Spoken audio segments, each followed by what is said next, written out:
President Trump is laser focused on a great deal in Iran, has the patience to see it through in historic fashion to make sure they never have a nuclear weapon. At the same time, I'm out here on his behalf to ensure that the Secretary lays out U.S. posture in the Pacific, stressing deterrence and regional engagement as allies are reassured ahead of consultations across Asia and Europe. Our Pacific allies know exactly where America stands and that we're prepared to defend our interests, stand with our allies, and project power halfway around the world. And you see that through our national defense strategy. Yes, we're focused on the homeland and our hemisphere, but our ability to project power into the Pacific is central to how we plan and to how we work with our allies and partners. For all the meetings we held today, from Japan to South Korea to the Philippines to Indonesia to Thailand to Vietnam to Australia to the UK, when we're working together with partners with real capabilities, with American leadership, I think there's no limit to what we've accomplished. So thank you for joining us. In sync with precisely where the president wants to go, which is we're going to be strong, but we can speak softly while carrying that big stick and be very clear about the fact that there are places where we can work together with China. We respect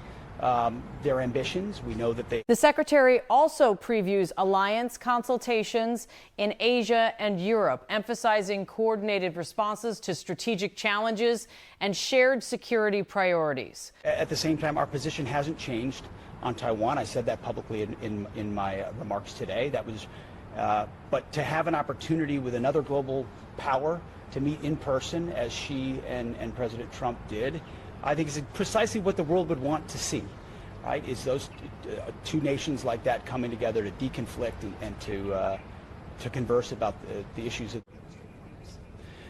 Ultimately, like I said, any deal that the president is willing to make, he's only going to make it if he believes it's a great deal for our country and the security of the world. And only one president was willing to lay it out on the line and ensure after 47 years that Iran is not capable of having a nuclear weapon. And so you saw it in how he's been talking about it publicly.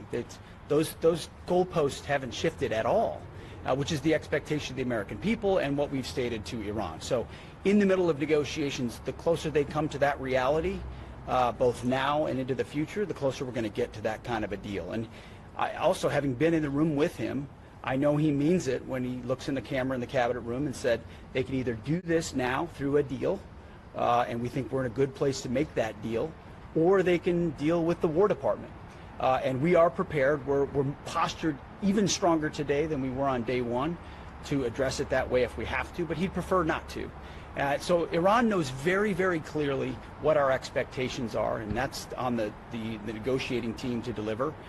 They're coming in our direction. The talks have been productive.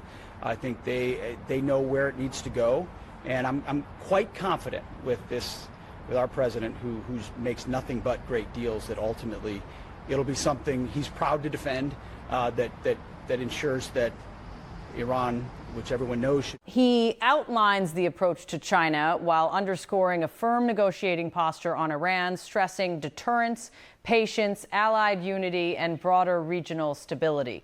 That we should keep talking about it to ensure that as that technology develops, I mean, you got two things. You want to be able to set guardrails, but given the innovation capabilities of the United States of America, we also want to maintain an advantage. And ensure that we can utilize that advantage responsibly as well. So it's kind of it's emblematic of that competing tension. Guardrails, conversations are productive between two strong countries, but it's also our job to run the fastest. And certainly at the War Department, we're trying to do everything we can to maintain that advantage. Get a chance to meet with my counterpart in Beijing multiple times. In fact, sat next to him during a dinner, and we had a previous couple of meetings, and so it was an opportunity to deepen that. Unfortunately, he wasn't here at that level at Shangri-La, but I anticipate future, and we've set in place more regular rhythms for mill-to-mill contact, because it's not just the high-profile settings, it's the month-to-month basis where you're talking about, whether it's in the Pacific or elsewhere, what they're doing, what we're doing, what it really means, and how we deconflict. That I think is going to matter the most, and that's the expectation of our leadership.